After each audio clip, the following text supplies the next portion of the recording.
first training of this next go around of 2023. Just a couple of reminders, please leave your microphones and cameras off during the presentation. If you need a certificate of completion, please email Stacey at the end of today's presentation and she will get that sent out to you. Also, if you have questions, please type them in the chat box and we will, did we want to do questions at the end or as we go? Completely up to you. I'm fine if we kind of go as we go along, if there's anything that kind of comes up. If you'd rather hold off, if like, let's say your question's a little more in depth or you think it's going to be a more in depth, just hold it off till the end. I'll have a section at the end to go through questions as well. But if it's something quick, small that you know right off the bat you want to ask, go ahead and unmute and just let me know. Perfect. So with that, I think I will turn it over to you and welcome everybody on today's presentation for fair housing, accommodations, and service animals. All right, thank you. So I am Kirsten Small. I'm an investigator with the department. If you've gone to many of these, you've probably at some point heard me talk about fair housing.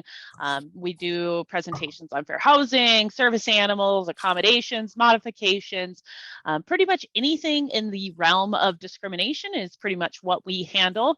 A little bit about myself. I've been an investigator with the department almost 8 years now. I do all kinds of investigations. So wage and hour investigations, employment discrimination investigations, public service, public accommodation, and lastly, housing. And then obviously do some of these presentations as well.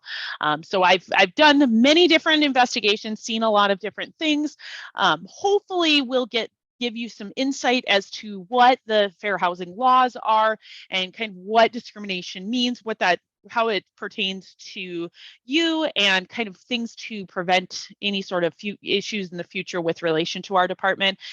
It's a lot of legal information. I know that that's not necessarily always the most exciting and fun thing to go through. So hopefully I'll kind of give it to you in a little bit more user-friendly fashion, give you some real life examples so that it just makes our lovely 2 hours together a little bit more bearable.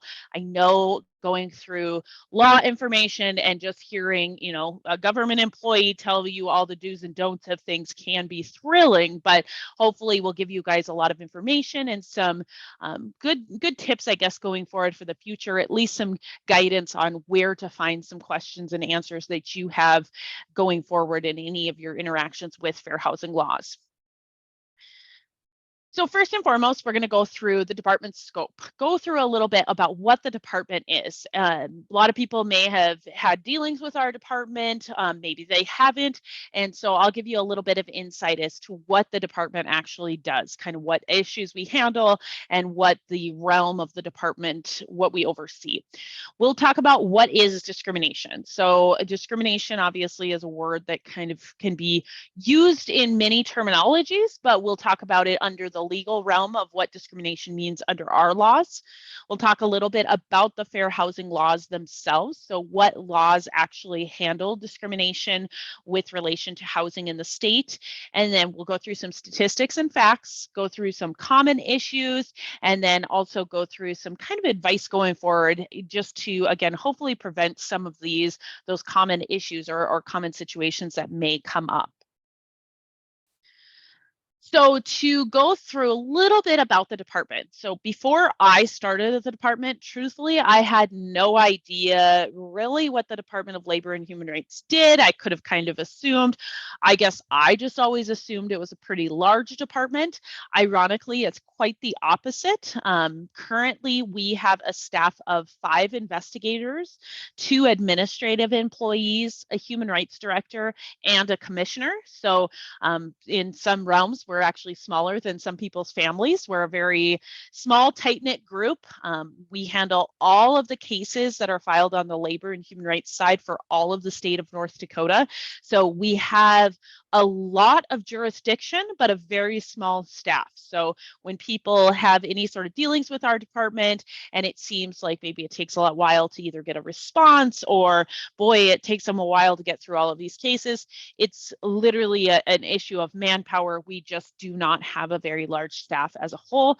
And ironically, when you call to ask questions of the department, if you think you're going to call and get a different answer from somebody else who works there, 90% of the time, you're going to be calling the same exact person who had already previously answered your call.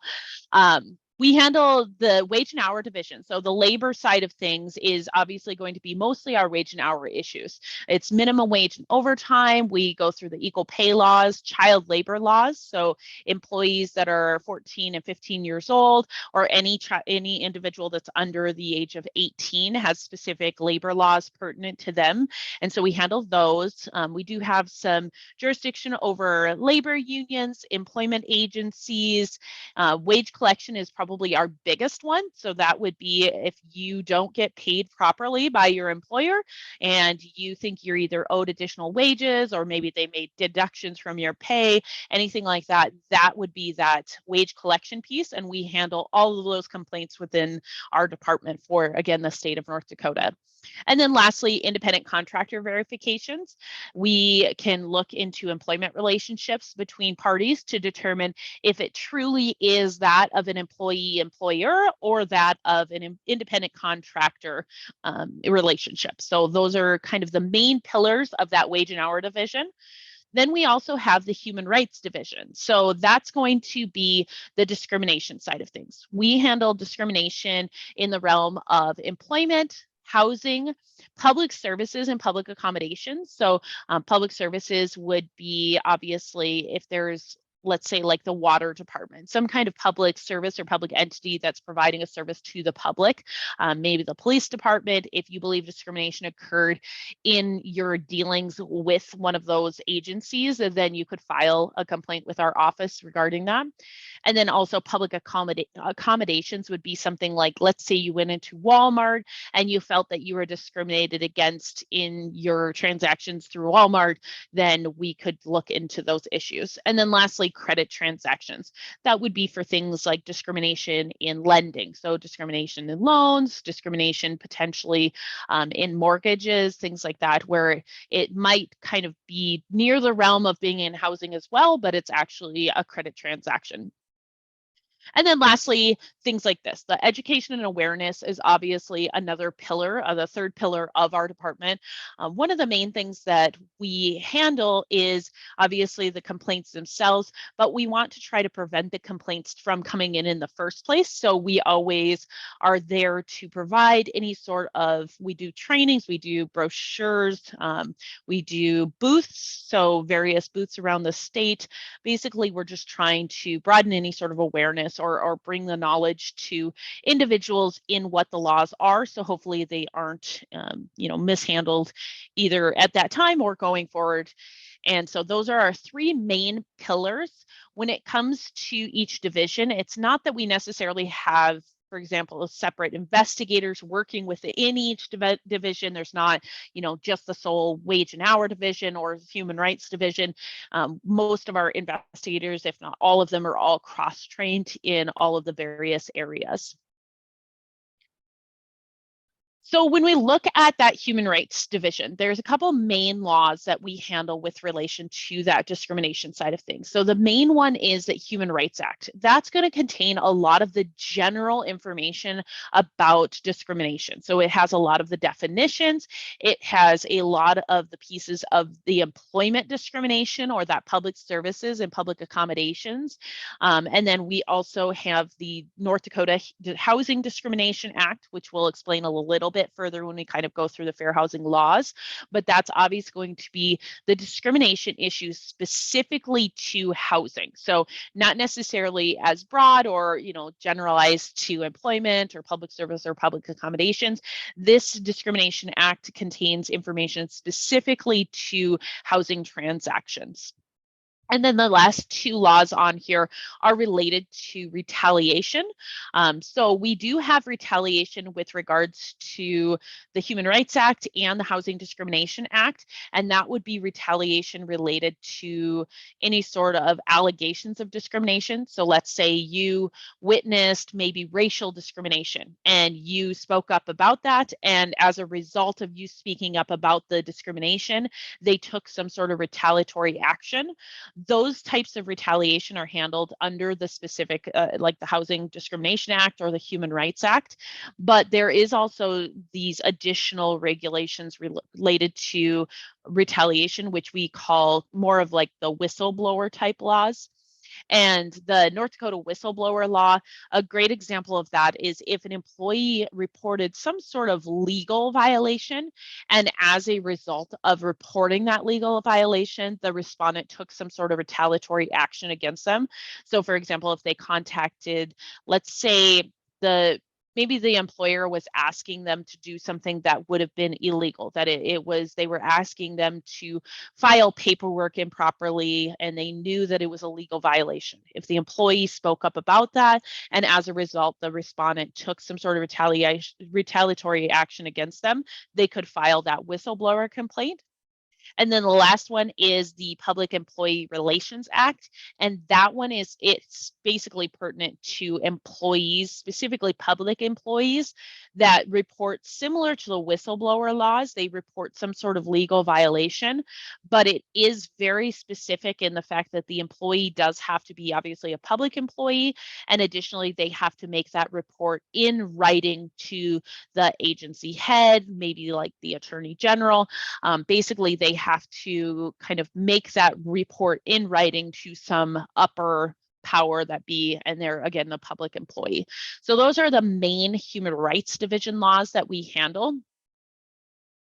Kind of briefly touched on it, so we'll just go over it pretty quickly, but the wage and hour portion of the law, again, we handle those wages for work performed, hours of work issues.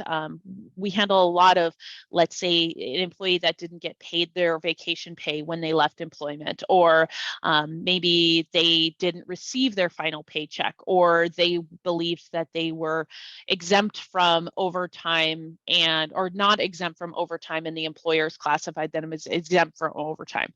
Those are some of those wages for work performed or hours of work issues. And then we also handle those youth employment laws, the independent contractor laws, sub-minimum wage laws, and then we also have a section related to employment agency licensing, just to give you a general idea of kind of what happens in that wage and hour division. We do have a substantial impact with regards to the wage and hour portion of it. We have substantially more contact from the public with relation to wage and hour laws. And a couple of different factors obviously play into that. You know, a lot of employees are very concerned about their pay.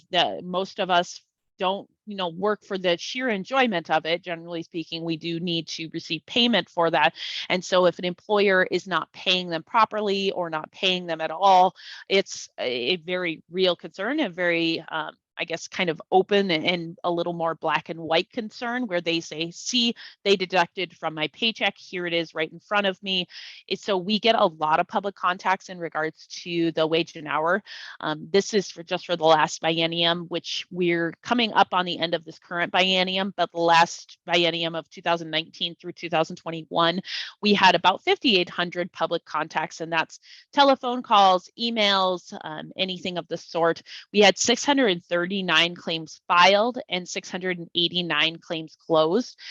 We do, generally speaking, oftentimes have what we call a backlog of cases, because obviously it takes time to investigate the cases themselves. So even if we're entirely caught up, we still have cases that are technically open and have not been resolved, even though, maybe we're in the middle of investigating them, we're receiving additional information. So we always have a bit of a backlog, but generally speaking, we end up closing more claims than we have filed because of that backlog. So it kind of year over year backs up a little bit, and then ends up looking like we've closed more than we opened, but it's just taking care of some of those backlog cases. Obviously, during the oil boom, we had a substantial increase in cases. So we did see a lot of cases that were in a backlog. So it's almost like we're still, even though it's years and years later, we're still unfortunately recovering a bit from those numbers. So again, I kind of went over this again, but the human rights side of things, that's going to include that employment discrimination, the public service and public accommodations, the credit transactions, and then what we'll be talking about here today, which is that housing discrimination. You'll see from our public contacts, we have substantially less public contacts when it comes to the human rights side of things. Again, it's not because it's not as prevalent. It doesn't mean that it's, not a major issue that people should be aware of, but it is a little bit harder to see. Again, whereas something like a wage issue, I can clearly see on my pay stub, they deducted a certain amount of money that I don't think that they were authorized to do. Discrimination isn't usually as black and white. It's a little harder to openly see that discrimination has occurred. So I think that's part of the reason we don't see necessarily as many public contacts. Additionally, it's one of those things where it can certainly be a pride thing. It can be hard for individuals to believe that they have been discriminated against or that someone would treat them differently because of their race or their religion or whatever the case may be. But they also, it can be hard to actually acknowledge that in the fact of, let's file an actual formal complaint, have the department look into it. It can be hard to relive those issues, and some people do choose to just kind of set it aside and move forward. And so I think that's, again, part of the reason we just don't see as many. We did have 459 claims filed and 474 claims closed. Again, same thing. We've just had a lot of general backlog in the past and even currently. We've always had a smaller staff, but we've had some retirements, everything like that in the last couple of years. So it certainly has added to just a little bit of a backlog due to the sheer number of cases versus the amount of staff members we have. From that last biennium, again, this is that 2019 to 2021 period, we did have, of those kind of complaints or those public contacts, we had 80 of those were housing inquiries, and that can include just the inquiries themselves, presentations, and booths. And so when we kind of track the housing ones a little bit more closely, just because we have some guidance with HUD, or we have a partnership with HUD, and they provide guidance on how we should be tracking some of those housing measures. So we do have a substantial amount of housing inquiries and complaints filed each year, and we'll go through it when we go through the further numbers, but we do not receive nearly as many housing complaints as we do, for example, employment discrimination complaints. But we do still see a good chunk of housing cases each year. So now we'll get a little bit more into actually what 90% of you are actually here for today. So what exactly is housing discrimination? Again, we know, generally speaking, what discrimination might mean under the context of, let's say, a dictionary definition, but there are legal definitions as well for what that actually means.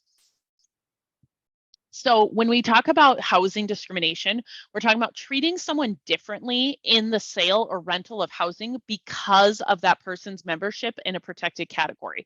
So this means that basically you're treating someone differently in some realm of housing, whether that be renting a unit, selling a unit to them, providing the way you're providing the living for them, so their enjoyment of the property. Maybe it's in the removal from the property, so the notice to vacate, evictions, things like that, then it just cannot be discriminatory based on someone's protected category.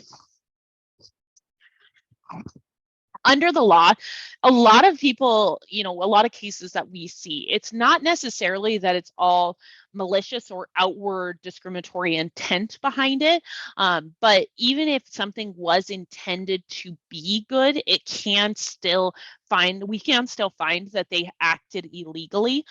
Because again, if you're showing some sort of preference or treating someone differently because of that person's membership in that protected category, it can be problematic. So it's always great to have good knowledge about what the housing discrimination laws are to hopefully prevent any sort of issues related to kind of how you're handling those housing situations and hopefully preventing any discriminatory behaviors. So there's two main laws when it comes to the fair housing laws that oversee any discrimination related to housing. So the federal law itself is the Fair Housing Act, often seen as the FHA of 1968. It was just enacted a little over 50 years ago now. And basically it was enacted just to open the doors to allow housing for all. So to eliminate the barriers that were based on any sort of protected category. So eliminating any barriers based on a person's race, national origin, religion, sex, disability, or any of the protected categories. Then we also have the state law, which is the North Dakota Housing Discrimination Act of 1999. So that's that law we kind of talked about a little bit more, or we talked about previously, but this is a little more in depth. But this is the housing discrimination law on the state level. So there are some additional protections under the state that aren't on the federal side. When we look at the laws for the state law and the federal law, you'll see that they're very similar. There's a lot of similarities with regards to that FHA versus the North Dakota Housing Discrimination Act. And part of the reason for that is we have a partnership with HUD, or the Housing and Urban Development. And when we have this partnership, it means that we can investigate cases for them. They can investigate cases for us.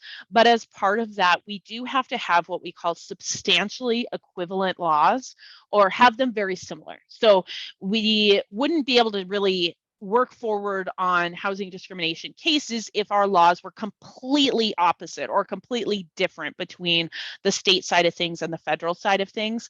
And so the Housing Discrimination Act and the Fair Housing Act are very similar, so that they really can kind of work together through those investigations to find violations under the North Dakota law or the Fair Housing law, the federal side of the law.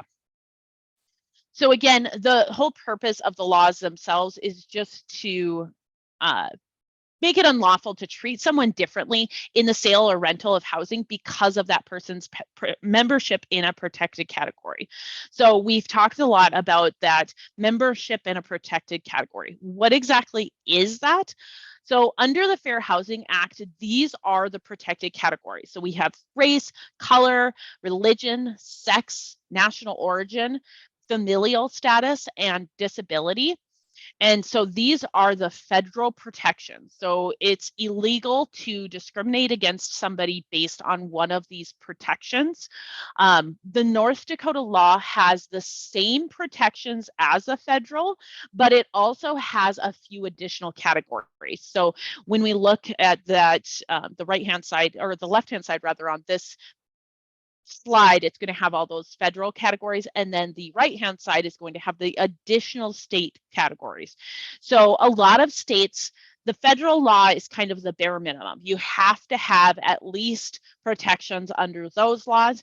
But if your laws do decide, let's say, during legislative session, they decide to add additional protections, that's what's going to fall under those issues on the right side. So the receipt of public assistance, which would be any individual that is receiving public assistance, that's going to be like Section 8 housing vouchers, North Dakota rent help, things like that. Marital status is going to be obviously their marital status, whether that be single, divorced, married, whatever the marital status is. If the respondent is discriminating against them based on those categories, it could potentially be a violation under that state law. Age is another protected category, and it is important to note this isn't any age, it is age 40 and over. So there's no protections for individuals that are under the age of 40, under the age category, but there are for ages 40 and over. And then lastly, this is one of probably the newest protections that we have, and it's certain victims of domestic violence. This is a pretty selected grouping. It's not any individual with relation to domestic violence. It's individuals that are participating in a state program, and basically the kind of idea behind the law or the protection is to allow individuals in domestic violence situations to be able to release from their lease without any sort of long-term ramifications. So that's kind of what that protection covers. It is extremely limited though. So it's not, you know, any individual that is a victim of domestic violence. It's a very select few based in state funded programs, things like that. So it's not one we see too often, but it is our most recent protected category that was added on the state side of things. So when we talk about who or what is covered when we talk about these protected categories, so there's a couple things that we automatically will look at. If we have a complaint that is filed with the department, one of the first things we look at is whether or not the person is an aggrieved person, or if that aggrieved person is a member of a protected group. So when we look at that, one of the big things that we're looking at is, again, are they, you know, in some sort of protected category? So are they alleging discrimination under one of the protected categories, or discrimination based on one of those protected categories? The second one is whether or not the housing or the dwelling or the housing related transaction is covered under the law. So we'll talk a little bit more in these upcoming slides about what those exemptions from the law are, but basically a housing related transaction or the dwelling itself has to fall under the realms of the law. There are a couple exceptions to the rules, and so because of that, we obviously have to initially interpret whether or not the housing, the transaction or the dwelling itself fall under the law. And then again, lastly, the respondent is covered under the law. So whether or not they fall under any of those exemptions, whether or not they're considered like an entity or of sorts. When we do housing, any sort of housing complaint, one thing that we look at is we will look obviously at who the owner of the property is, and that individual would be named as a respondent. Additionally, there may be other respondents. So if there's a property management company, maybe there's individuals, whether it be the property manager, maintenance employees, anything like that, those individuals may all be named as respondents depending on what their interactions were, or kind of how they were players in the discriminatory allegations. So are there exemptions from the law? Yes, there are certain exemptions from the fair housing statutes. These are kind of the main four. There are certain sales or rentals that are exempt. Specifically, there's an exemption called the Mrs. Murphy's exemption. And that exemption is if there are 4 or fewer rental units and the owner lives in one of those units. So this would be, let's say we have a 4-plex, one of the owners lives within that 4-plex, that may fall under that Mrs. Murphy exemption. As long as they don't have multiple properties, they don't have, you know, there's limited characteristics of that Mrs. Murphy's. And additionally, the owner themselves has to be proven to live there. It can't be, you know, well, let's say the son is the one overseeing the units, but he isn't truly owner legally. He's not the legal owner on paper. His mother is, you know, that would not fall under that exemption because truly the owner themselves does not live within one of the units. There are some religious organizations exempt. So there might be some exemptions for, let's say, religious housing or things like that, where you have to either be of a certain religion to reside there. There are some religious exemptions. Again, they're fairly specific as to whether or not you fall under them. And additionally, those basic or the religious exemption and really any of the remaining ones, they can discriminate based on, for example, religion or one of those protected categories, but they still cannot discriminate based on race, color, or national origin. So even though they can kind of limit the individuals that live there, they still cannot discriminate based on that race, color, or national origin. There are some private clubs that are exempt. So for example, if you need to be part of a private organization, maybe like a a country club or some private club to reside in one of those units in the neighborhood or within a certain building, that can be an exemption itself, but it still cannot, again, restrict based on that race, color, or national origin. So this would be like a members only type of thing, where you have to be a member of whatever club in order to reside in the area. Those would be kind of private clubs. And then lastly is one we see quite frequently, housing for elderly exempted. And this would be, again, it's the exemption itself, it's only going to cover familial status and age. And it's for individuals, specifically for housing for older persons. Again, there are some pretty specific regulations regarding that, and a lot of that's outlined with HUD. But all of those 4 exemptions can exist, where you might say, well, how on earth can they discriminate? They said that, you know, you have to be of a certain religion to reside there. That's discriminatory. They can't do that. They may fall under one of these exemptions.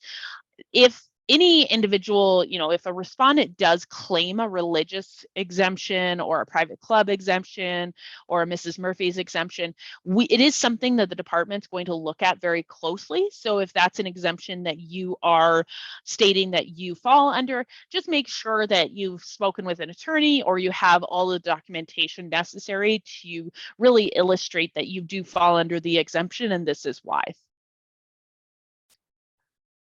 So now we'll move a little bit into the statistics and facts. So this is going to look a little bit more about what kind of cases we actually see at the department, how many cases we see, what type of cases is, you know, most frequently filed.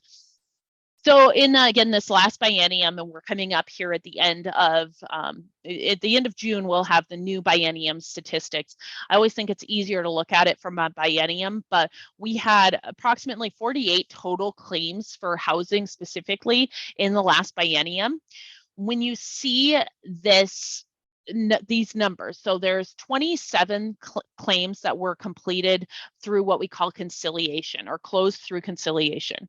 When we have any sort of housing complaint, and we'll explain this a little more too when we talk about the actual process, the housing investigation process, but when we have any housing complaint, one thing that we always emphasize throughout the process is what we call conciliation, or trying to resolve the issues between the parties prior to the completion of an investigation. This can be extremely beneficial for both parties. It's not an admission of guilt. It's not, you know, indicating that some wrongdoing had occurred, but basically it's just in attempts to resolve the issues before going through the entire process of an actual investigation. The investigations can be lengthy, they can be time consuming, and unfortunately, you know, it can be burdensome on providing responses, things like that. And so sometimes it's just beneficial to just try to resolve them through conciliation. And if both parties are willing to come to an agreement, the department, we draft a conciliation agreement that kind of has the standard legal terms of the conciliation, and we can close it that way. So you can see by far that's the most we had. The last biennium of closures was related to conciliations. And so it's something that happens quite frequently with our department. And again, oftentimes it's just to try to resolve the parties' issues before it gets through the entirety of the investigation. For the last biennium, we did have 13 what we call no reasonable cause. So when we do go through with the investigation and then we issue out our findings, we either determine that based on the law, we do believe a violation of the law occurred, or based on the facts and evidence, we do not believe a violation of the law occurred. When we go through any of the investigations, any part of the process as a whole, we are that neutral third party, and all we're doing is take the facts and evidence and comparing it to the law. And so if we do not believe a violation of the law occurred based on that facts and evidence, we would issue it out as such. So those no reasonable causes, the 13 cases, that means that we found in 13 cases that a violation of the law did not occur after the completion of the investigation. We did not have any reasonable cause cases in this last biennium. Ironically, I feel like we've made up for that tenfold in this last biennium because we have had a handful of reasonable cause cases, and a lot of those either they do resolve again through kind of that conciliation process either before the investigation is complete, or as an option to the parties, they can always try to resolve the issues through conciliation even after we have issued a cause finding, or basically if we believe a violation of the law occurred, the parties still can try to resolve the issues amongst themselves before it goes to an actual court setting. We did have one case that was dismissed, whether that be for, things like jurisdiction is maybe reasons why we would dismiss a case. We did not have any cases specifically that were referred to HUD, which means that, let's say, either we didn't have specific jurisdiction over it, or maybe there were multiple cases and some of them had already been filed with HUD and it was just more apt for them to complete the investigations, things like that. Those are all reasons why it might be referred to HUD, but we didn't have any in the last biennium. We did have 5 that were withdrawn with resolution and 2 that were withdrawn without resolution. Sometimes the parties honestly just come to a resolution amongst themselves. They don't necessarily come through with our department specifically.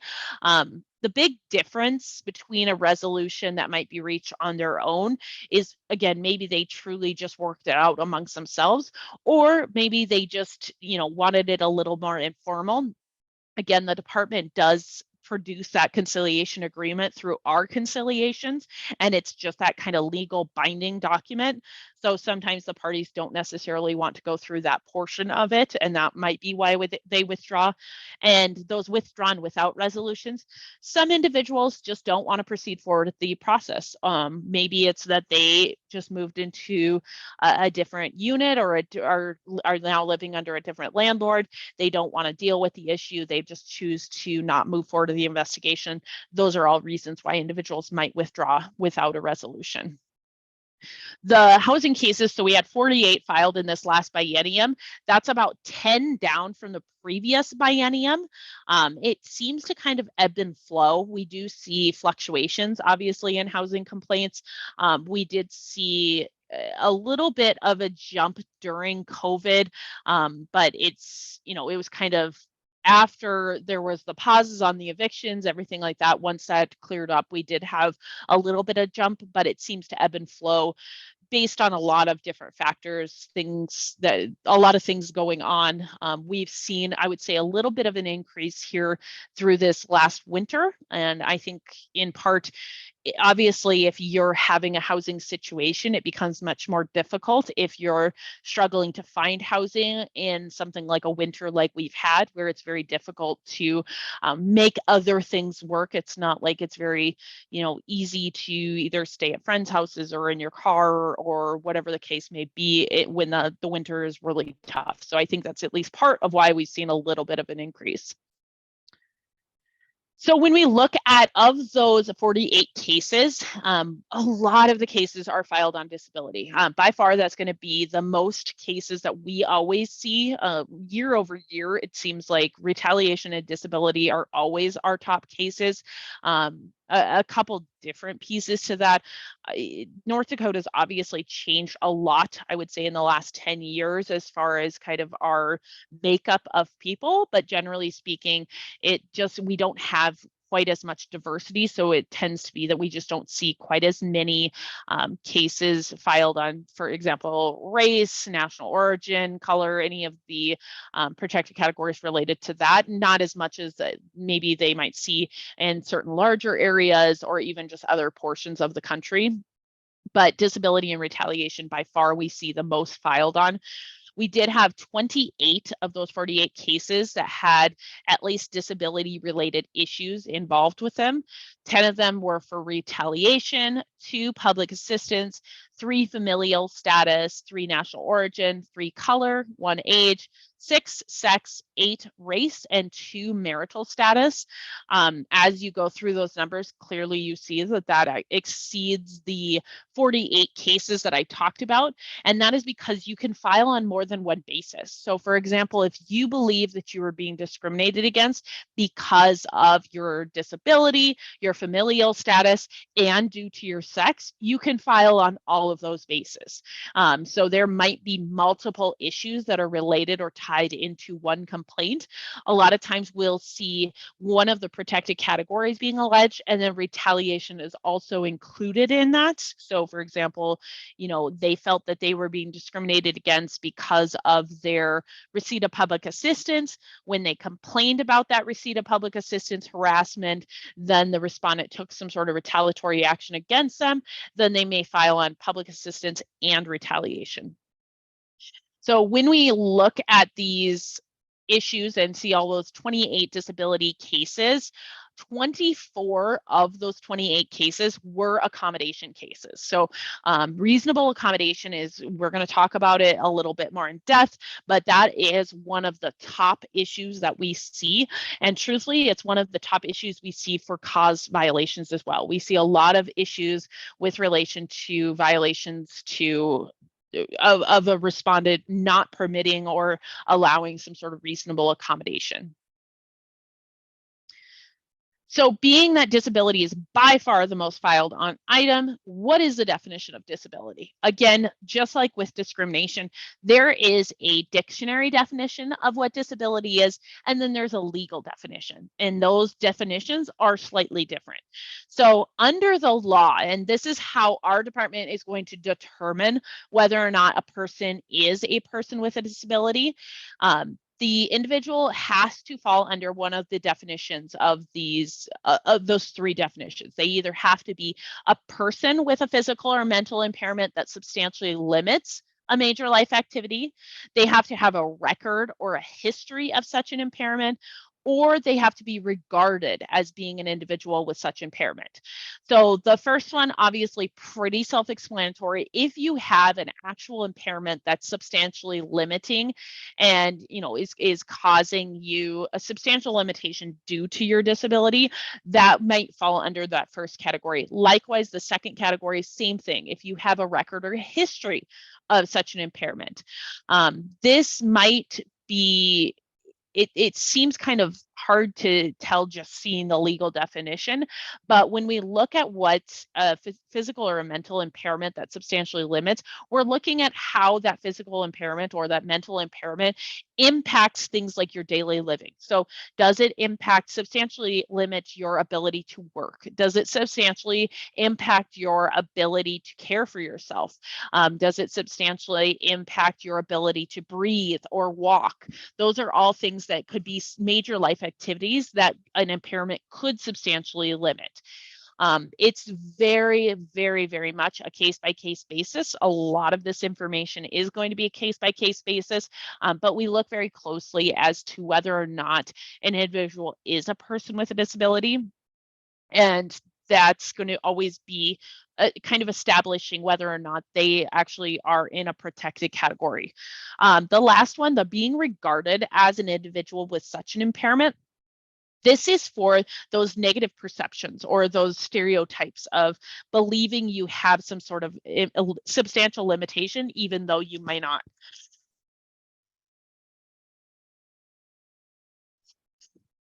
Excuse me. So this would be like negative, you're being treated negatively, even though you may not have an actual impairment, you're being treated as if you do. A good example is, let's say maybe maybe you don't have any sort of mental impairment, but for whatever reason, the respondent or the landlord believes you to have maybe like schizophrenia or some mental impairment. And as a result, they're treating you as if you have one, even though you do not have a substantial limitation in any way, or you don't have an actual disability. So generally speaking, it can only be discrimination if that person has a disability, right? Wrong. It can actually be because of that person, so the treatment because of that person's disability. It could also be because of the treatment of the person, of somebody that they're associated with. So for example, let's say somebody is coming to stay with that individual and they're being discriminated against because of their disability, even though it's not them being actually specifically treated that way. It could be discrimination. I only get coughs or tickles in my throat when I'm in the middle of talking, apparently. Excuse me. Likewise, it can be discriminatory statements. So let's say I called and said, I'm looking for a unit that I can have my 3 service animals for. And the respondent says, no, absolutely not. That sounds awful. You'll never be able to stay here. And never engages in the interactive process. I might not necessarily have a disability, but that discriminatory statement itself, I could file saying that they took some sort of discriminatory action against me, and the fact that they made a discriminatory statement. Same with an advertisement. Let's say you had put an advertisement out saying that 2nd floor unit, no individuals with disabilities apply. Well, even if I'm not necessarily a person with a disability, I could file saying, see, that's a discriminatory statement. You cannot write that. So that could be, the individual themselves does not have to be the only person with a disability. It can kind of be a broad spectrum of different individuals that might be associated with that person, or just discriminatory statements that are seen. So how does it exactly impact you? Obviously, we talked about kind of the technical and the legal definitions of this. We talked about a lot of that legal jargon. It can just be overwhelming, especially when you're actually handling kind of those day-to-day issues. So we'll go through a little bit about what those actual day-to-day issues look like. So reasonable accommodations. By far, most filed on issue is disability. Most filed on issue within disability is reasonable accommodations. So what are exactly reasonable accommodations? All it is that change, exception, or adjustment to a rule, policy, practice, or service. Basically, they're just a request to make some kind of change just to eliminate a disability-related barrier. It's to allow equal opportunity and use of a dwelling. So the enjoyments of the dwelling should be just as equal for any individual without a disability as it is for somebody with a disability. When we look at whether or not you are required to provide a reasonable accommodation, again, obviously, we look at whether or not the person is a person with a disability. It's going to be extremely case-by-case basis. And generally speaking, and you'll probably hear me say this 3 or 4 times, you're not the doctor, you're not the medical provider. If you're provided documentation that the individual is a person with a disability, generally speaking, that's going to be enough to indicate I need to do something as a respondent dealing with this reasonable accommodation request, stepping in and being the one to make that call on whether or not they are a person with a disability or not. If you're provided information that does indicate it, the inquiry really can somewhat stop there, because if you're not the doctor, you're not going to be able to say, well, I didn't think that was accurate because I saw them run across the street, or whatever the case may be. There might be limitations that aren't as visibly obvious to you, things like that. And then also, if the request is made and the respondent does not follow through with it or denies it, basically they have to have specific reasoning as to why they denied it. They have to provide information that it is an undue hardship, or that it was going to be some sort of impossible item to address. And it's pretty hard to do that, especially when you're asking for things like just modifications to things like policies or adjustments to those policies. One big thing is they do not have to be writing on a prescribed form. It's obviously easiest for both parties to see exactly what's being requested. You can certainly ask for additional clarification, but generally speaking, you do not have to, or the complainant does not have to provide it on a specific form. Let's say they provide you a medical note and the information regarding the reasonable accommodation. They do not necessarily have to go have your specific form filled out only if they've provided you the information that you need. Additionally, they do not have to use specific words. They don't have to use the words reasonable accommodation in order for you to move forward with the accommodation itself. Again, it's most commonly filed on issue that we have. A lot of times they're going to be made by current residents, but not always. They can certainly be made by prospective applicants. It could be made by current residents. It might be, let's say, you know, they're requesting some sort of accommodation maybe for like a roommate or something of the sort. So it can really be made kind of across the board on when they are made and by whom. The respondent should address those requests in a timely manner. It's something that there isn't a set time frame on it, but generally speaking, you don't want to delay. You don't want to provide untimely responses to these things. We get it. There are obviously, George was out of the office and he didn't return until Friday. We couldn't do anything until he was able to, look at the property or whatever the case may be. There's no set timeline. It's not, provide a response in X amount of days, because again, it's going to be a very case by case basis, but you really should work forward with these in a timely manner. There's no reason to have the delays, and delays, kind of undue delays in themselves, can be denials. So it can be problematic if you do provide a reasonable accommodation, but it was an unjust, untimely manner that you provided it. That in itself can be a problem. So it can impact, obviously, the residents' individual maybe unit or their proximity. Let's say, for example, a service animal. It may obviously impact their specific residents, but it also can impact things like common areas, hallways, like let's say general entryways, things like that. It's not always just going to solely be related to that individual's unit itself or within that unit. It might also impact other areas, maybe parking lots, sidewalks, things like that. It's not always just the unit itself.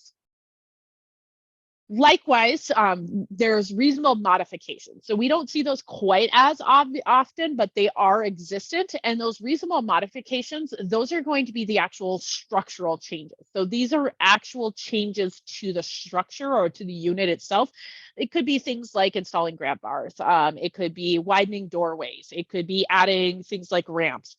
It's going to have that same undue hardship test that would apply to a reasonable modification as does for a reasonable accommodation, which basically means that the respondent does have to prove that it's some sort of undue hardship in order to deny the request itself. The big differences between reasonable accommodations and modifications is, again, the reasonable accommodation is that modification to like a rule or a policy or a practice. And generally speaking, the costs are going to be paid by the landlord. Oftentimes, there's not usually too much of a cost associated because it's oftentimes just an exception or an alteration to the rules or the policies. Usually, there's not going to be a huge cost associated with them, but generally speaking, those have to be paid by the landlord. Whereas a reasonable modification, in some situations, it's going to be costs are going to be paid by the landlord in buildings that specifically are federally supported. Otherwise, they're going to be costs are going to be paid by the tenant. And again, those are those removal of the physical barriers or some sort of modification to the actual structure. Again, big thing is going to be that they don't need to be in specific writing on a specific form or use some sort of magic words. They can come in many shapes and sizes as far as how somebody requests one of these things. Just be the more you know about them, the easier it is to identify that that is what's being requested. So obviously, reasonable accommodation, reasonable modification. What is reasonable? That can kind of seem like an ambiguous term because it could be different for each person. But when we talk about what is reasonable, we're looking at whether or not it causes that undue hardship. So we look at, is it an undue financial or administrative burden to provide it? And this is going to, again, be very case specific, but is it going to be, let's say you have a building that has 15 units. That's the only thing you have. You have really an extremely small budget, and they're asking for a modification that's going to cost $2 million. Realistically, it's probably going to be able to be shown that it is an undue financial burden on the respondent. If you're going to go through that path or show that undue hardship based on a financial burden or an administrative burden, it really has to be demonstrated that it absolutely could not be done because of that reason. That, here's our financials. It's not that we're just going to say, oh, you said it was too expensive. Yep, we'll go with that. We really do look at that in depth and look at that reasoning, because again, the law does provide for that exception, saying, you don't have to provide it if it does cause an undue hardship or an undue burden to you financially or administratively. But we do look at it very closely. We're not just going to say, okay, we take your word for it, moving on. The other thing that we look at is, does it interfere with the actual business operations? So does making that accommodation or the modification, does it require a fundamental alteration in the nature of the provider's operations? So if yes, then you still might be required to provide other options, but you may be able to deny any sort of reasonable accommodation or modification if it does cause that undue hardship. Oftentimes what we look at or what we say is working together is going to go a long way in these cases. And even if it's not necessarily the accommodation that they request, as long as it's specifically, if it's an accommodation that's effective and that it does provide the removal of whatever that barrier is, that's what we're going to look a lot at. But a lot of times when it comes to that undue hardship, it's going to be a very strict test to determine if you could deny it. So a lot of times it seems, especially as a respondent, it seems like, gosh, I just have to say yes to everything. Not necessarily, but in a lot of cases, it's going to be hard to prove that it was truly an undue hardship. And like I said, working with tenants can usually go a long way.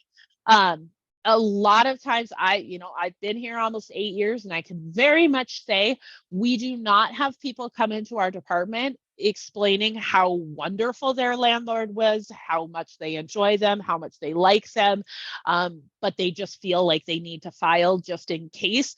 We don't see that too often. A lot of times we get very upset people. We get people who, maybe they do have a discrimination complaint or a retaliation complaint or whatever the case may be, but ultimately they're upset maybe about that issue and other issues. They're upset because the reasonable accommodation process has been very drawn out, or they're really upset by how it was handled.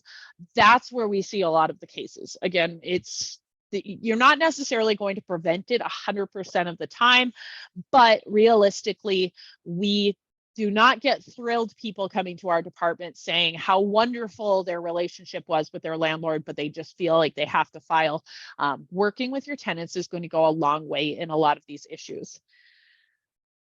So now we're going to go into the dark and gloomy of service animals. And I only say that because this seems to be the most touchy subject. It's it's a very hot topic. It has been, honestly, for years since I've been at the department. It's been a hot topic. It seems to kind of ebb and flow. Right now, it seems like it's what we say is the pendulum's kind of one way, whether it'll swing the other way of being a little more forgiving, maybe towards the respondents, where it had been in the past. It just kind of goes in between, but we'll touch base on it. Don't kill the messenger. Reasonable accommodations can obviously be in the form of requesting for service animals, assistance animals, any sort of emotional support animals, things like that. So the individuals with disabilities, they may have a request for a modification to the respondent's animal or pet policy. It might not always be a very readily apparent disability. And I think that that's kind of sometimes where it gets difficult for respondents is they go, we've seen this just frequently used. People like to use the accommodation process for service animals or for assistance animals. We're just sick of it. I get that is a frustration, but realistically, like I said before, you're not the individual's medical provider. You're not the doctor. So if an individual has a disability and their service or assistance animal is an assistive device for that disability, it's going to be looked at very similar to an individual who comes in with a wheelchair. That's the same kind of assistive device. It may not necessarily be what you think of would be a great emotional support animal, might not be, in your eyes, what's assisting them. But if there is a tie to their disability and the need for that service animal or that assistance animal, that may be all that you need. So when it comes to these accommodation requests, big thing again is if the respondent is going to deny that accommodation request, they have to prove that that accommodation, it was not reasonable, it was not necessary, or caused an undue burden. And again, if you're looking at that not necessary, it's going to be very much based on actual documentation as opposed to your own personal perception of it. If you're going to go down we've seen cases through the department of the direct threat defense where, I knew that this animal was going to be vicious towards other people. That is going to very much be looked at again on a case-by-case basis, but you're going to have to look at the individualized assessment of, does this animal, is there actual kind of demonstrable instances or any sort of evidence that indicates to you it is an actual direct threat to, whether it be to the individual themselves or to the other tenants? It can't just be based on fear or speculation. It can't be just based on your perception of what the animal is. It really, you have to have some kind of documentable evidence to support that. It can't just be based on your own perception. Again, a lot of the information or a lot of kind of the disputes that we get with regards to this is, yes, they provided a doctor's note, but I don't believe the doctor's note. I don't think that was right. You are not the medical provider. And if you have documentation that says, yes, this person is a person with a disability under the law, yes, this person needs this XYZ reasonable accommodation in order to help that disability, that's most of the information that you can have or that you would need in that situation. I know it can be frustrating, but realistically, that's just under the law itself. It would be the same as if an individual came in and said, I need to, let's say, I need to have a different unit on the first floor because my fibromyalgia has kicked up so much I can't walk downstairs. Same kind of request for an accommodation. It's just, again, it might not be as visible as in other situations, but it's just a reasonable accommodation request all the same. So there might be a variety of assistance animals. I know that there's always the argument of whether or not a service animal versus an assistance animal. For the realm of housing discrimination, it's kind of all looked at as the same, regardless of whether it's a service animal or an assistance animal or an emotional support animal. They're all going to be looked at again on whether or not that individual needs that assistive device for their disability. And so regardless of what it's classified as or what kind of training it has, as long as, again, there's that medical necessity for it, that's really the main thing we'd be looking at. It's not always going to be a dog. Any sort of assistance animal, service animal, emotional support animal, they can be a wide variety of different animals. It could be, a snake, it could be a bird, it could be a miniature pony, it could be a variety of different things. it's still going to, again, be one of the big things is whether or not the individual needs that animal or that assistive device of sorts for their disability is going to be the main thing. And yes, I get, well, how could, for example, a snake be something that would be an emotional support animal for someone? It really is going to be dependent on that individual's disability and how their treating provider, like what they think is necessary for their disability, things like that. It's the big thing that gets in the way oftentimes with this reasonable accommodations and any sort of service animals oftentimes is kind of personal perceptions or just questioning of whether or not, this is valid or not. If you have the information that it is, generally speaking, that's going to be a big thing. There is some information that HUD had released.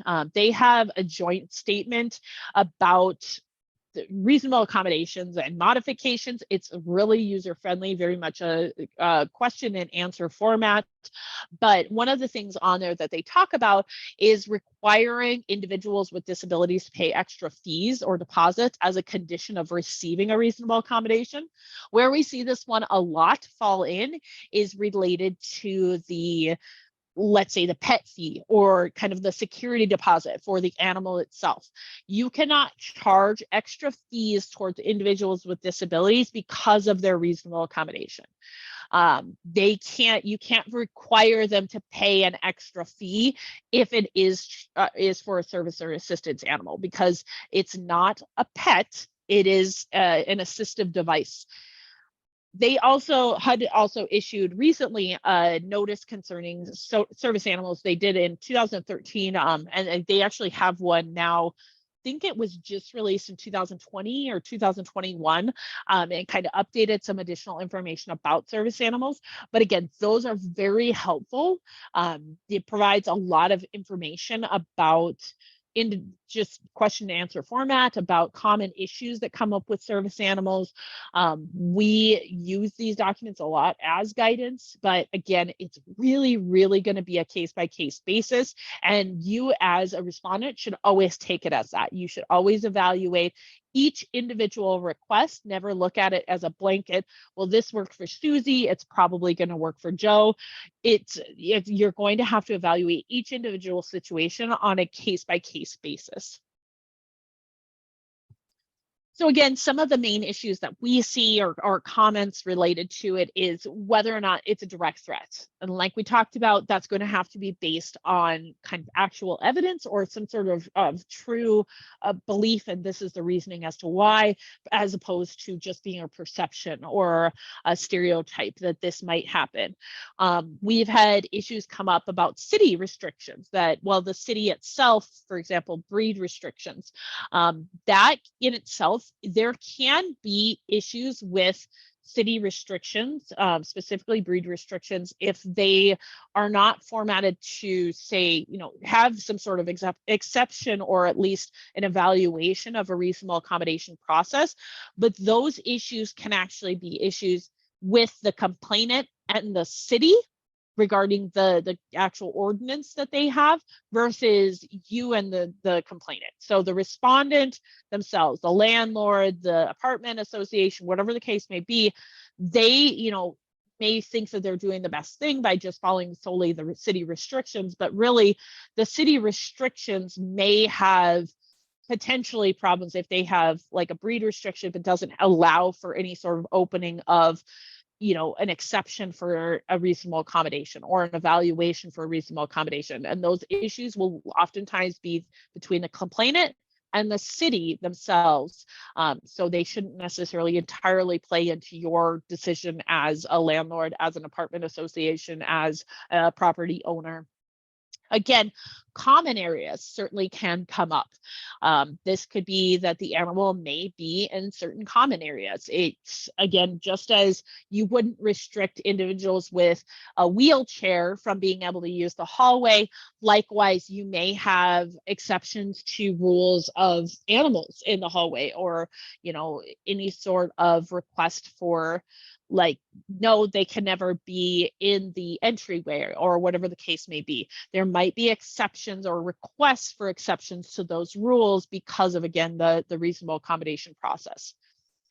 You cannot have specific requirements of an animal, a service animal. And one of the things we see a lot with this is like you have to ensure that they're spay or neutered, or that they have breed restrictions or weight limitations. Again, the big thing about this is when an individual is requesting an exception to one of these rules. Yes, you may have standardized processes, but you cannot put additional regulations or stipulations on a service animal that may limit the individual with the disabilities enjoyments of the property. So that's really very similar to like a pet fee or a pet deposit. That's kind of what we're looking at with these additional requirements of the animal. But that being said, you can absolutely have expectations of behavior. Just because an individual has some sort of reasonable accommodation in the form of a service animal or an assisted animal, you do not have to forego any sort of expectations. You can have expectations on behavior, any sort of like cleaning up after the animal, things like that. You certainly can have expectations of the behavior of the animal, and even the behavior of the owner itself, again, like cleanups, things like that. You do not have to forego any sort of expectations just because it is a service or an assistance animal. So one question we've had before, what if another tenant also has a disability, such as allergies, that wouldn't allow for the service animal to be in the unit? This, again, very much a case-by-case basis, but you may have to evaluate each individual reasonable accommodation request and see if you can make accommodations for both individuals. So you may have individuals with what we call competing disabilities, and you are going to have to demonstrate or show if you're going to deny one of those a reasonable accommodation. Again, you have to demonstrate or show that it was that undue hardship, that you weren't able to provide it because of XYZ reason. Otherwise, you may have to just try to work with both requests and try to make requests that work for both parties. Again, they don't necessarily always have to be the request specifically that the individual made, but they do have to be effective, and they have to, again, ensure that they're providing equal access or enjoyment of the property. This one I only point out, it is a relatively newer piece of our law, and basically it's kind of a limitation related to the documentation behind service or assistance animals. What some of the background as to why this came up, obviously there were concerns about how individuals were receiving, for example, doctor's notes or medical notes about service animals. And so the legislative process they put into affect this portion of the law that basically indicates that an individual, when they request some sort of reasonable accommodation, that the respondent or the landlord may require reliable supporting documentation for that. Basically, the big thing here is that they have to be the documentation has to be provided by a physician or a medical professional that does not operate in the state solely to provide certification for service or assistance animals. This one is one I am truthfully a little surprised we haven't seen very many cases based on this. All it takes is one though, but my guess is this is going to be a law that will actually end up going to court or even up to go to the Supreme Court to really get a further definition of what that reliable documentation is, because it is kind of a somewhat ambiguous term on what's reliable or not. So I do think that that's something that will kind of come up more in the future. More than anything, just pointing it out that it is a piece of the law, but it really has not necessarily been entirely clarified of what that true legal terminology of reliable documentation indicates, and likewise to demonstrate that they are not operating solely in the state solely to provide any sort of certification for service animals. That's going to be something that, again, really would have to be demonstrated by the respondent that yes, we denied the request and this is why, because we know this individual's only in the state to provide medical documentation or certification to individuals. They only are operating in the state for that reason. The respondent would have to demonstrate that in a case like this. So can requests be denied? It sounds like I'm telling you a lot of the do's and don'ts, but realistically, yes, absolutely, a request can be denied. But the big thing is going to be, again, assessing everything on a case-by-case basis. You're going to be making sure, again, the individual that they're a person with a disability. Please note that that's if it's not visibly obvious. If it's visibly obvious that they are a person with a disability and whatever the request is definitely is tied to what their disability is, you really can't ask for a whole lot of additional documentation behind it. But generally speaking, you're going to, again, look at whether or not they're a person with a disability, whether or not they're requesting an accommodation, whether or not you can provide that accommodation, or if it's undue hardship, and whether or not that accommodation is tied to their disability. So those are the big things with regards to a denial of an accommodation. But yes, absolutely, there's going to be situations, there are everyday situations where requests are denied, and they are for legal reasons that they are denied. Again, really just touching base on this undue hardship piece, because it really is something that a respondent may say, well, it was an undue hardship. Again, under the legal realm, it's going to be looked at closely on whether or not that undue hardship truly did impose some sort of undue financial or administrative burden. And then also that if the accommodation itself would require some sort of alteration to the actual nature of the provider's operations. So those are the two big things on an undue hardship. Again, direct threat, just touching base on this again, some of the things that you're going to look at is the nature, duration, and severity of the risk of injury, the probability that injury will actually occur, whether there are any reasonable accommodations that will eliminate the direct threat. Again, a lot of this is going to be based on actual individualized assessment and actual evidence that you have, as opposed to just a stereotype or speculation related to it. Just look at really any of these reasonable accommodations as very case-by-case basis. And you'll hear me say that over and over again, but you don't want to just have blanket policies for these things. You really want to look at it on each individual piece.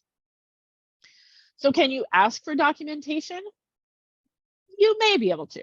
Again, a big thing that is going to be looking at is whether or not it's visibly obvious. If it's something that you clearly can see the requested accommodation or modification clearly is needed to alleviate that individual's disability, then yes, that you can't ask for anything additional after that. If it isn't obvious, if the individual provides you documentation that does demonstrate they're a person with a disability, that does demonstrate what the requested accommodation is, and that accommodation is medically necessary, that may be all you need. You may not be able to ask for more, even if you don't like necessarily what that had provided. If it provided those outlined items, really that's what you as a provider can ask for. You can't just keep, prodding it and asking more and more for additional information, additional documentation. It really is going to be very dependent on what you can additionally ask for. So again, you can ask for additional documentation that verifies the presence of a disability or explains the specific connection, but only in certain situations. Big things to keep in mind with accommodations and modifications, it's not always going to be a clear and concise statement. Not everybody's going to state things like, yep, I have a reasonable accommodation. I have a disability. I need a reasonable accommodation to alleviate some barrier I'm having. You're not going to have those clear and concise statements. So being able to identify when requests are being made is a big thing. Again, you cannot require them to provide it on a specific prescribed form. it can be helpful for both parties. And if they're both willing to, go through documentation of it and have it on prescribed forms, it's always going to be helpful, but it does not have to be on a prescribed form in order for the respondent to have to do something with it. Work in a timely manner. Make sure that you respond to the request and kind of start that process. Think about what we call dance with reasonableness. So we look at, does the person have a disability? Are they requesting an accommodation or some sort of modification to the practices or rules? Is it necessary? Does there have some sort of undue financial or administrative cost? So look at the cost of it. And then lastly, the effect. Would the accommodation or modification affect a fund or cause a fundamental change in the landlord's business? And then as soon as you determine any sort of accommodation is being requested, make sure you really listen well, take notes, try to get the information that you need to know what steps to take next. One thing I always like to at least just point out is retaliation, because again, it is something that we see frequently. 10 of the cases of that 48 cases that we saw were filed on retaliation. Big thing is, if an individual is taking some sort of action as far as reporting potential issues, maybe just the request itself, the request for an accommodation, that can be participating in a protected activity. So retaliation is going to be a natural response oftentimes, because if you feel that somebody's attacking you, or you feel like you're having some sort of malicious intent against you, the natural reaction is going to be taking action. But it obviously can be completely unlawful, and that retaliation is kind of when that comes into play. So a lot of times we see individuals, let's say an individual believes that they were harassed, sexually harassed, racially harassed, whatever the case may be. They report it to the respondent. The respondent is just flabbergasted. They cannot believe that these kind of allegations are being made. They're just done with it. They don't want to deal with this person anymore. That can absolutely be perceived as retaliation because of that individual's participation in that, of the reporting of some sort of issue. So it's something always to be aware of. It's something we see frequently, and it's always something that should sit in the back of your mind and always be kind of prevalent in things like policies or trainings on how you have individuals that work with your tenants or work with the public to make sure that they aren't retaliating in any way. We do touch on this only because it's kind of a hot topic with HUD specifically. One big thing is background checks are legal. There's no protected category against criminal background. There's no protected category on the federal side, not on the state side either. However, sometimes if the housing provider makes decisions based on an applicant's background information, they just need to be aware that it could potentially have impact, because with a discriminatory impact. There's two specific things when we call disparate impact and treatment. The treatment is when you handle that individual. So the individual is going to be more direct and easier to spot. This would be a disparate treatment, would be, I am absolutely discriminating against this individual because of their race, for example. Whereas a disparate impact may be that the provider's process itself is neutral.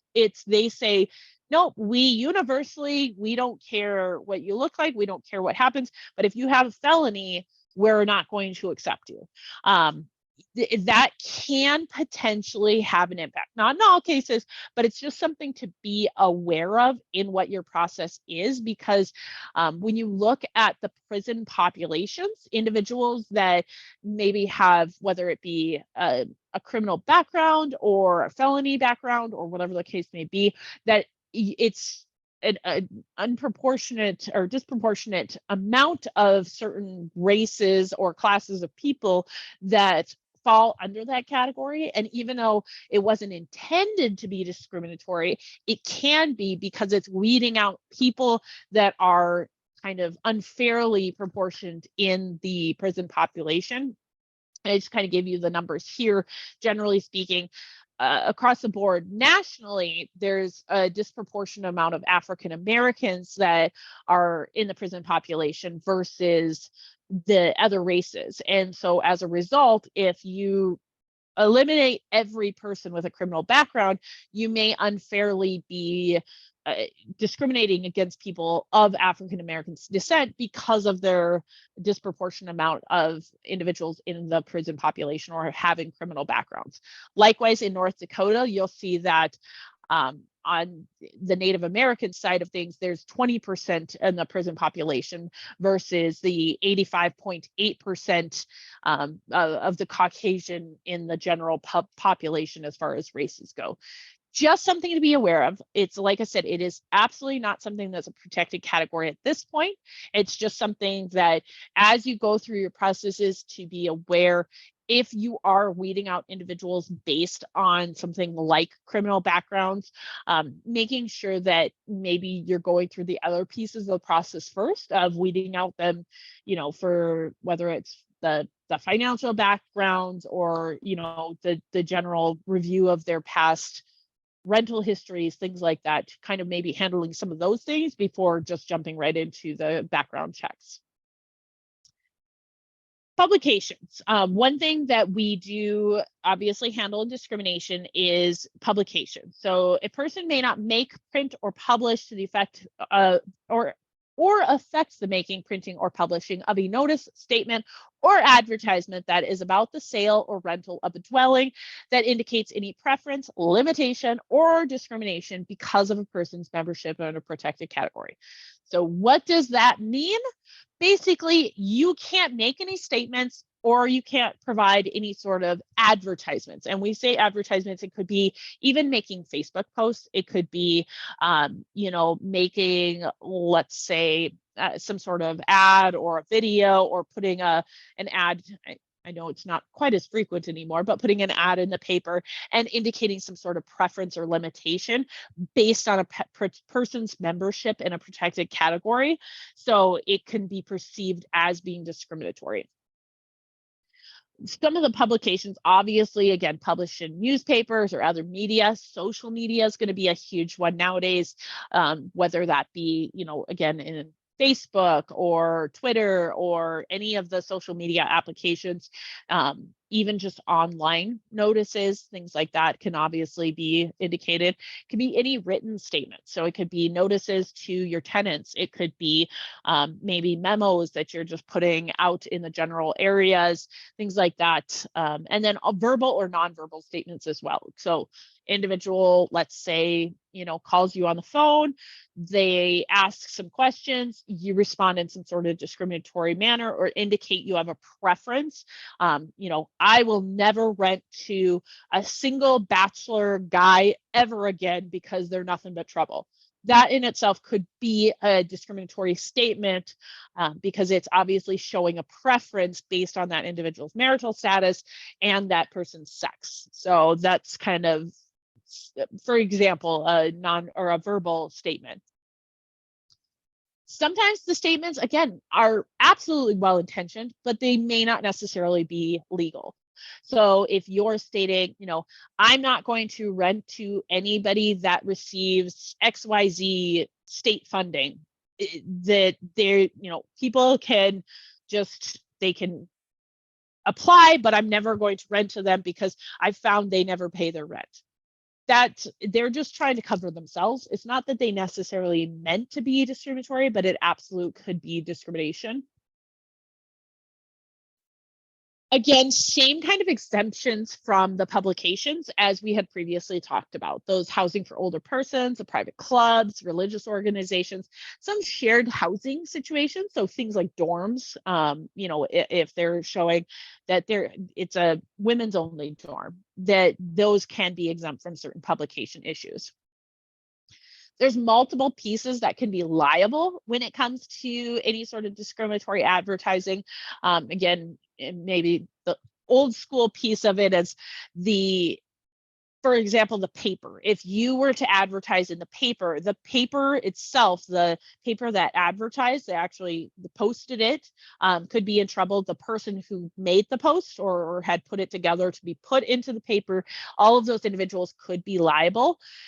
So basically, anybody that's kind of involved in the putting up of the advertisement, social media has changed so much of that, and so oftentimes it's obviously the company themselves, but it could be, other entities that are like not necessarily just sharing the post, but that are, presenting the post as, yep, this is what we believe as well, whatever the case may be.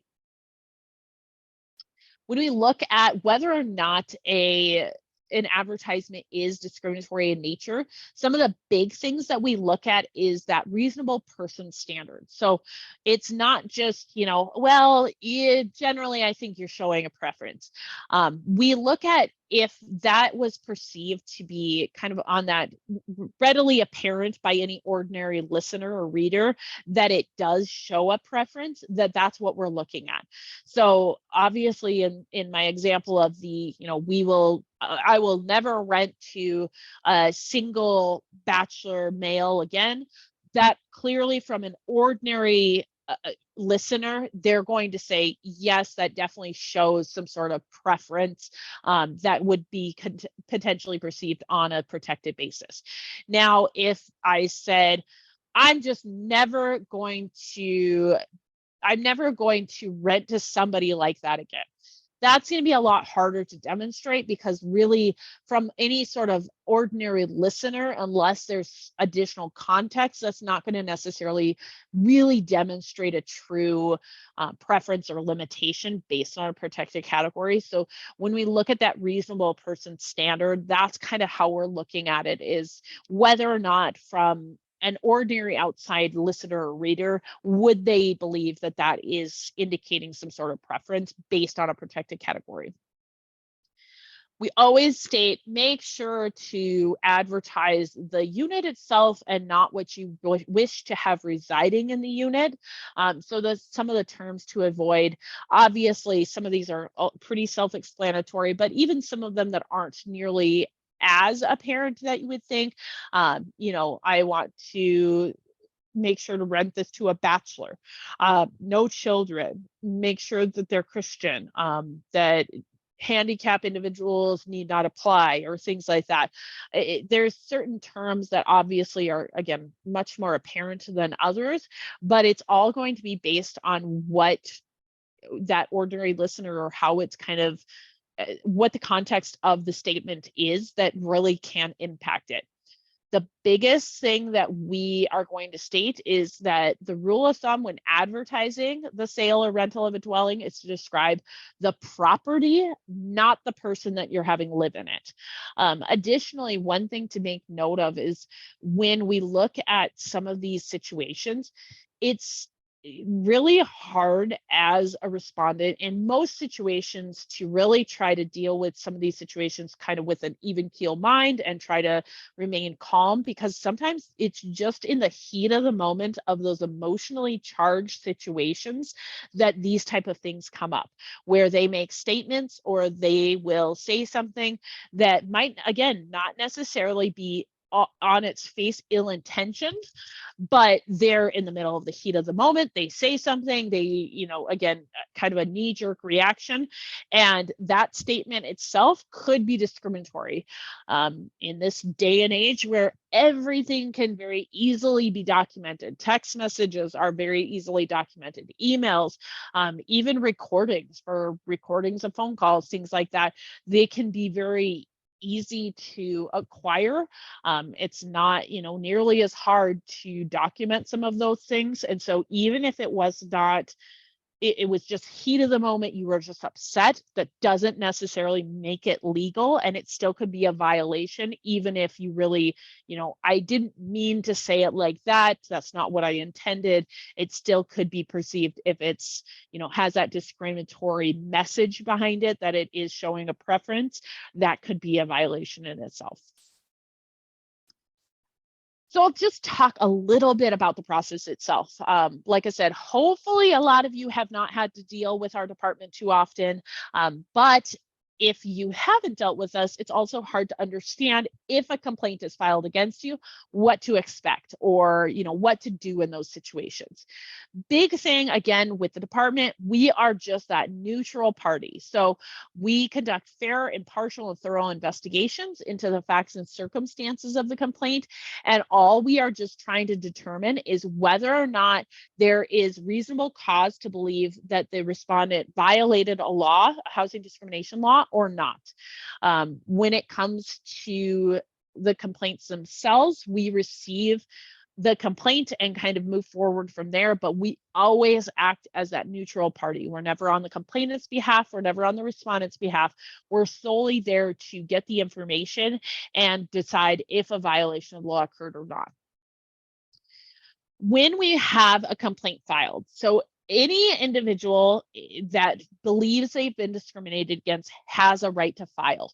Again, this doesn't necessarily just mean the individual they themselves believes that they've been discriminated against. It could be something like a discriminatory advertisement or something of the sort. But if they believe that they have been discriminated against, they have a right to file. When they file an intake with our department, we just evaluate if the information they provided is a violation or potentially, something within our jurisdiction to file the complaint itself, and whether or not, we can kind of move forward with that complaint if it's been timely filed, if it does have jurisdiction under what our laws are, if the respondent is an entity that we can look into. So again, like that Mrs. Murphy's exemption, things like that. So we kind of look at that jurisdictional piece of it at the forefront. If those pieces all fall in and we do have jurisdiction, allegations are being made that a violation of one of the discrimination laws occurred and it is within a timely fashion, we can write the complaint. So basically we write a summary of what the allegations are, and then we send that to the complainant. They review it. If everything is accurate and correct, they can sign it and send it back to our department. Once we receive the signed complaint, that is what officially opens the complaint with our department. And then once we receive that signed complaint and open it, we send it to the respondent, and then that is their opportunity to provide a formal response to the allegations. So they'll respond to the allegations, they'll provide any documentation or evidence they have in support of that, and they send that to us. Once we have the response, then that's when we really move forward with the actual investigation. So we reach out to both parties, get any additional clarifying information. We go through, the investigation itself. So the fact gathering, the interviews, just additional kind of guidance as far as whether we evaluate other case law or the law itself. That's all what we do during that investigation process. And then ultimately, we look at each of the individual allegations and determine if any of those violated the law. And when we do that, we issue what we call a determination. And that is just a report. It's a written report of our findings. So it explains whether or not we believe a violation of the law occurred or not, and explains exactly how we came to that conclusion. Again, throughout the process. So from the very beginning of when the complaint is opened, all the way through until the investigation is completed and we actually issue that determination, we do emphasize conciliation throughout that process. So either party can certainly offer any potential resolutions throughout the process just to try to resolve the issues amongst themselves.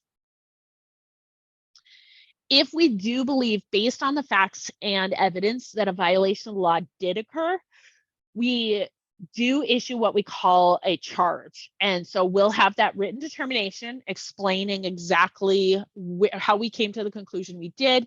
And then we have an actual formal charge stating we believe XYZ portion of the law was violated. And this is how, kind of a short, concise statement of explaining exactly what pieces of law we believe were violated. If we believe, based on the facts and evidence, a violation of the law did not occur, then we still issue out that determination. But at that point, we would dismiss the complaint And then the individual, may have legal ramifications as far as pursuing it through court, things like that. But we don't have a specific appeals process or anything of the sort. We would dismiss the complaint, and then again, the complainant may have potential legal actions going forward, but the department would conclude any sort of additional investigation or procedures with that complaint. So again, we talk about conciliation being emphasized throughout the process, but it's basically just informal negotiations. It's providing settlements back and forth amongst each other. Sometimes they're monetary, sometimes they're not. Sometimes it's things like training for the respondent, or maybe it's just additional policy changes, or maybe the request was to have a notice to vacate, or some sort of infractions removed from that individual's record. It's not always monetary. I think sometimes when people think just negotiations, they always assume there's a monetary portion to it. Not always. It does occasionally have that, but really the options are limitless, and they're just whatever's agreed upon by the parties. So the department just acts kind of as the middleman. We pass offers along back and forth, and hopefully the individuals will be able to come to some sort of agreeable terms between the two parties. If they do come to terms and that they have agreed upon something, we do draft what we call a conciliation agreement. And that's just an agreement that outlines what the agreed upon terms are, and kind of outlines, what the expectations are, kind of confidentiality, just some of those general legal terms. And that would be signed off on by both parties as well as the department. And that's an enforceable binding agreement that the department would move forward with. And if there were any breaches, things like that, we obviously have legal jurisdiction to be able to step in if there are violations. The conciliation efforts, kind of the agreements themselves, are confidential. Either party has a right to representation. Throughout the whole process, there's no requirement to be represented, but either party can be represented by whether it be an attorney or just, even just having a personal representative or an advocate. Either party can have that throughout the process. I will say, especially for respondents, we see it a lot more often. A lot of times we see respondents that do have an attorney or somebody that's representing them in their responses and during the conciliation efforts. It's really up to either party though. And the conciliation efforts themselves, they are voluntary. So either party can certainly say, no, I don't wish to participate in the conciliation efforts. I don't wish to present an offer. That's completely up to them. It is something though, again, that we emphasize throughout the process if either party does wish to go down that path. So biggest kind of advice going forward. So how obviously do you know what to not do? Just get educated. Obviously doing things like this, the trainings, the different kinds of programs that you can take, or even just kind of making yourself a little more knowledgeable with information that's available on the internet can always be helpful. The Department of Labor has a few fact sheets, like brochures, things like that, and information on their website. HUD has some wonderful guidance. Like I said, it's actually user-friendly, and I'm apprehensive to say that in most situations because I know from my own research and efforts that sometimes it's not the most user-friendly, but some of their guides, they're very user-friendly, and their notices and their information is actually in a very user-friendly format. So it provides a lot of additional information. Then lastly, if you don't know what the law is, visit with an attorney. If you're not sure, for example, a reasonable accommodation request comes in, you don't know what to do with it, ask an attorney. You can call the department all day long, and you will probably be very, very frustrated with us because we will very frequently tell you, we cannot provide you legal advice. We can't provide you any sort of legal opinions. You may have to contact an attorney for that. And the reason for it, and I said it, 100 times throughout the presentation, but it's because everything is very much a case-by-case basis. this. And there are very small factors that can completely change the outcome of an investigation. And so even though you may not see that it is a very important or valuable piece of information, that piece of information may completely change how we perceive a situation or how we would make a decision on a situation.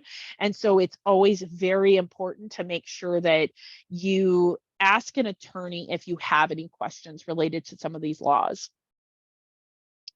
Document everything. Like I said, everything is so easily documentable right now. Text messages, emails, anything, you know, they have timestamps, date stamps.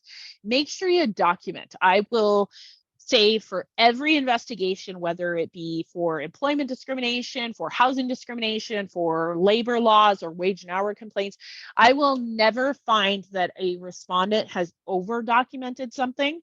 In fact, quite the opposite. I will say that we see more often than not very little documentation, and it makes it very hard to really present a good case. So make sure to document everything. Avoid sudden and rash decisions.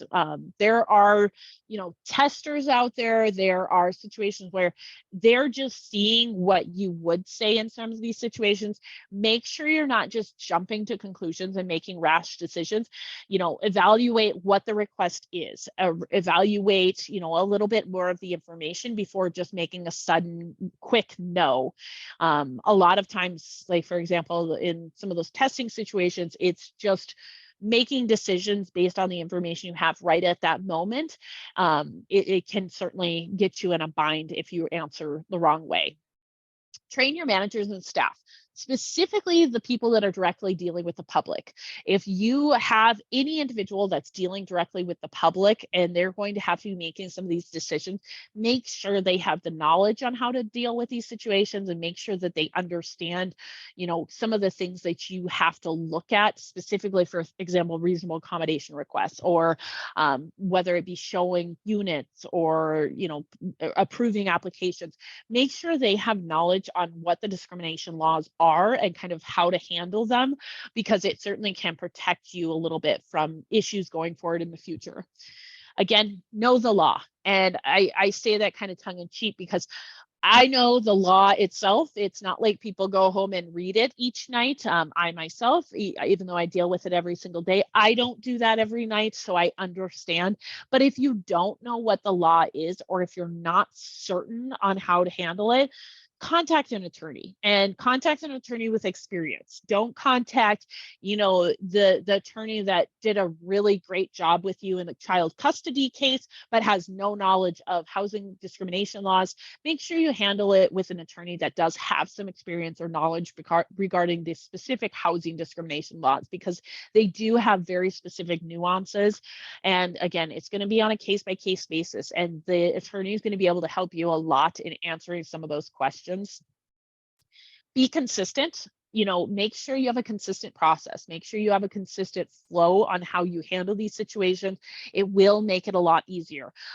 You will absolutely be able to see when there's inconsistencies or problems with the process, because you're always consistent about it. And it's a lot easier to demonstrate you handle the, you know, every request regardless of your race, color, your religion, any of those protected categories, when you have the same consistent process.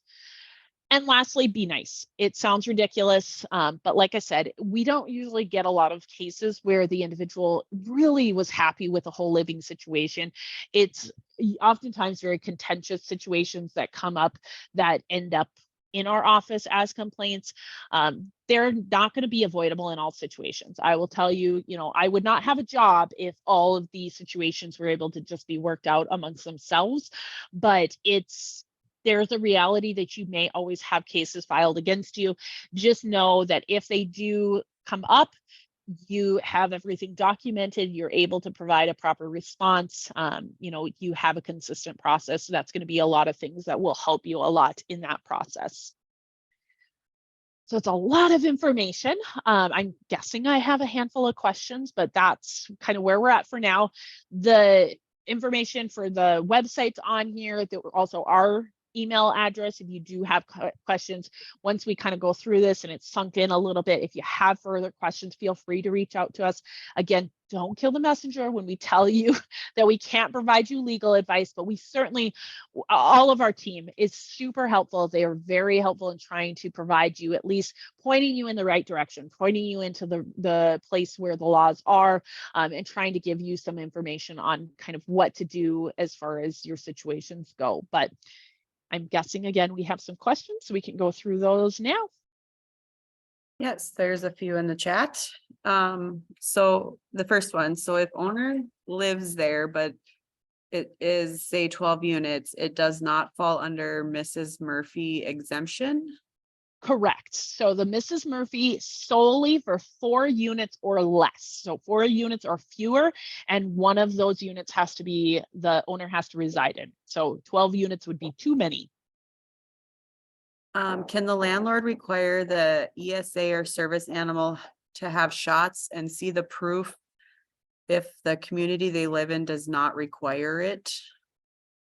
Generally speaking, no. Again, it's going to be one of the big things that we look at, and this is more of a HUD perception type thing, not to say it won't change in the future or even just on a state basis, because there are obviously some laws that we say, you know, we've evaluated them and this is what we think. But generally speaking, from a HUD perspective, no, you can't require, again, kind of those additional expectations or requirements above and beyond for a service animal, because they're asking for an exception to those. So they're saying, you know, this is my request. I'm asking for an exception to that policy. And so generally speaking, you can't put additional requirements such as something like vaccination records on that.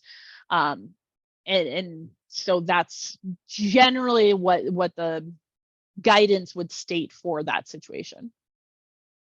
Okay, that you might have answered this one in that explanation, but would it be considered discrimination for a landlord to require shots, etc., when the community does not require it and the tenant lives below poverty level? Yep, same answer. Again, it's the big thing that you're looking at is whether or not that's kind of requiring some additional requirement for a service animal, which they cannot do. So generally speaking, they can't require them to have specific vaccinations, for example. Okay, last one so far is, can you weed out based on certain criminal backgrounds, like a sex offender or someone who is guilty of making meth? Just 2 of the examples that come to mind. Sure. So there, generally speaking, yes. There are some actual drug pieces to, and again, this is more of the federal side. The state side really doesn't have much guidance on criminal background checks because it's not a protected category. The federal side, it was kind of one of their, I guess, areas of interest a couple of years ago, where they were really looking into the impact mostly in bigger cities. They did a whole study in Chicago specifically about criminal background checks and how it was impacting certain races or certain classes of people unfairly. And in that guidance, again, on the HUD side of things, there is a piece of it, kind of an exception specifically for drug-related crimes. But again, that being said, it's not that you can't weed out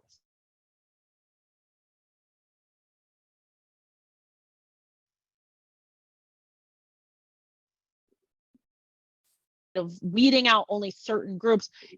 Just being aware, does that impact certain groups unfairly over others?